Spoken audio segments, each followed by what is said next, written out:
Hello दोस्तों, आपका अपने चैनल पर एक बार फिर से स्वागत है। आज हम बात करेंगे गणतंत्र दिवस।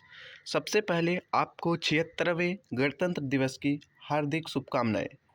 तो गणतंत्र दिवस पर हम भाषण किस प्रकार से दें, स्पीच किस प्रकार से प्रेजेंट करें ताकि लोगों का मन हर्षोल्लास से भर जाए और अपना भी कॉन्फिडेंस बना रहे। तो आइए सबसे पहले हम भाषण को शुरू करते हैं। हम कौन सा गणतंत्र दिवस मनाएंगे? यहाँ पे 76वां गणतंत्र दिवस मनाएंगे। ठीक है, तो बिना देरी किए हुए आइए हम भाषण को शुरू करते हैं। सबसे पहले हम क्या करेंगे, यहाँ पे एक छोटा सा शायरी बोलेंगे। शायरी बोलेंगे तो क्या होगा, लोगों का जो सुनने का उमंग है वह बढ़ जाएगा। तो आइए शुरू करते हैं।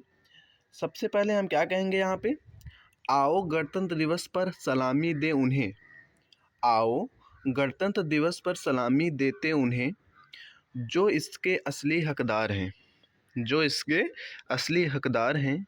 मिट्टी का हर एक कतरा उन्हीं की कर्जदार है। ठीक है, इस प्रकार से शुरू करेंगे।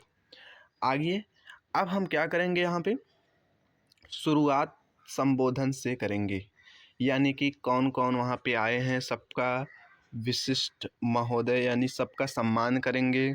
ठीक है, आइए शुरू करते हैं। सर्वप्रथम मैं इस सम्माननीय मंच को नमन करता हूँ और मंच पर विराजित आज के मुख्य अतिथि महोदय जी, आज के कार्यक्रम अध्यक्ष महोदय जी, विशिष्ट अतिथि महोदय जी, हमारे सम्माननीय प्रधानाध्यापक जी, सभी सम्माननीय शिक्षकगण और सभी सभा में उपस्थित सभी प्यारे भाइयों और बहनों का मैं नमन करता हूँ। आगे देख लेते हैं। आगे यहाँ पे हो गया हमारा संबोधन। अब हम शुरू करेंगे गणतंत्र दिवस के बारे में। ठीक है, गणतंत्र दिवस भारत के लोकतंत्र समूह को मेरी ओर से 76वें गणतंत्र दिवस की हार्दिक बधाई। 26 जनवरी हर वर्ष हमारे देश में गणतंत्र दिवस के रूप में मनाया जाता है। 26 जनवरी 1950 के दिन पहली बार हमारे देश का संविधान लागू किया गया था। इस दिन को पूरे भारतवर्ष में खुशी और उल्लास के साथ मनाया जाता है और देश पर मर मिटने वाले सभी स्वतंत्रता सेनानियों को याद कर उन्हें श्रद्धांजलि अर्पित की जाती है। ठीक है, इस प्रकार से हम बोलेंगे। अगला क्या है, आगे देख लेते हैं।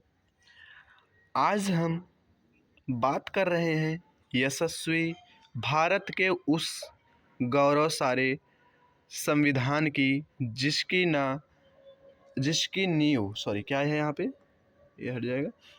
नींव डॉक्टर भीमराव अंबेडकर जी द्वारा रखी गई थी। आज यही संविधान भारत की आत्मा है, या यूं कहे भारत के लिए 1950 में तैयार किए गए नियमों, कर्तव्य और अधिकारों की व्याख्या है।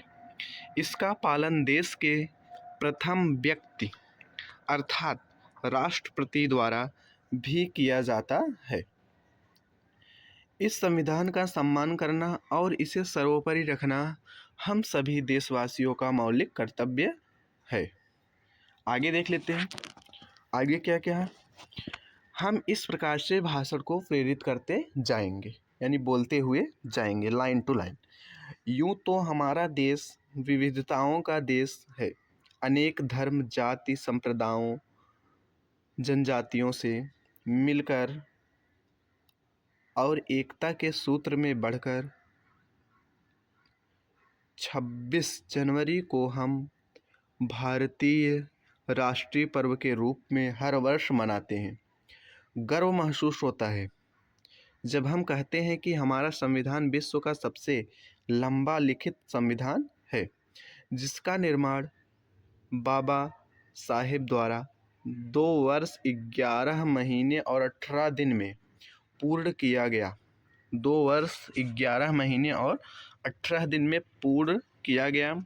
गर्व होता है हमें जब अनेकता में एकता के राष्ट्रीय गान का स्वर हमारे कानों में गुंजन करता है और गौरवान्वित करता है। हमारा यह तिरंगा जो हमें सदैव भारतीय होने की अनुभूति कराता है। ठीक है, आगे देख लेते हैं।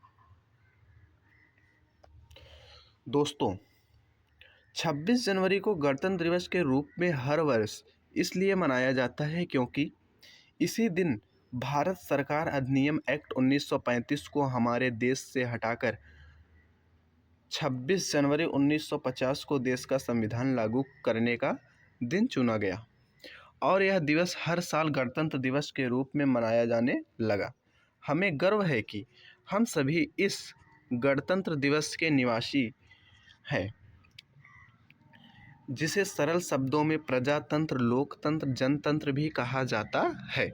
यानी भारत देश के में हुकूमत की बागडोर केवल उसी के हाथों में सौंपी जा सकती है या सौंपी जाती है जिसे चुनने का पूर्णतया हक केवल प्रजा के पास होता है। ठीक है,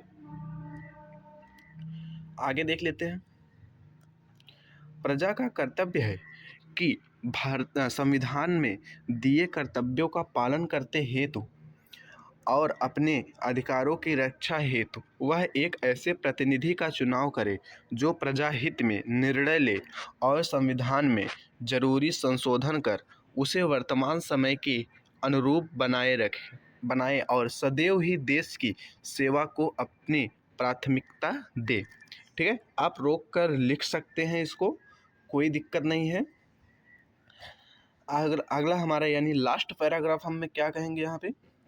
प्यारे दोस्तों, आज यदि हम गर्व से अपने देश को पूरी तरह आज़ाद कर सकते हैं और देश में खुशी और उल्लास से गणतंत्र दिवस मना रहे हैं, तो इसके पीछे देश के पूर्ण स्वराज दिलाने वाले महात्मा गांधी, सरदार वल्लभ भाई पटेल, सुभाष चंद्र बोस, जवाहरलाल नेहरू, भगत सिंह, लाला लाजपत राय जैसे अनेक स्वतंत्रता सेनानियों को और हमारे देश के वीर जवानों को हमें सदैव याद रखना चाहिए, क्योंकि आज उन्हीं के संघर्ष और परिश्रम से हम आज़ादी की ज़िंदगी जी रहे हैं। यदि हम भी अपने वीर सेनानियों की तरह देश के प्रति समर्पित होकर देश में एकता को बनाए रखें और उनकी वीरगति से प्रेरित होकर देश के प्रति अपने कर्तव्यों को समझेंगे, तभी हर वर्ष गणतंत्र दिवस मनाना हमें उमंग, जोश और नवीनता का अनुभव करा सकेगा। अंत में यानी कि अब हमारा भाषण समाप्त में है। ठीक है, अब हम अंत में क्या बोलेंगे, यानी लास्ट में क्या बोलेंगे। अंत में मैं आप सभी लोगों का इस भाषण को सुनने के लिए धन्यवाद करना चाहूँगा। यानी कि जो लोग वहाँ पे बैठे रहेंगे उनका धन्यवाद करेंगे। उसके बाद और अपनी वाणी को विराम देते हुए यही कहना चाहूँगा या कहना चाहूँगी, क्या है यहाँ पे, एक छोटा सा शायरी। तिरंगा लहराएंगे, देशभक्ति गीत गुनगुनाएंगे, वादा करो इस देश को दुनिया का सबसे प्यारा देश बनाएंगे। ठीक है, ये रहा हमारा पूरा भाषण।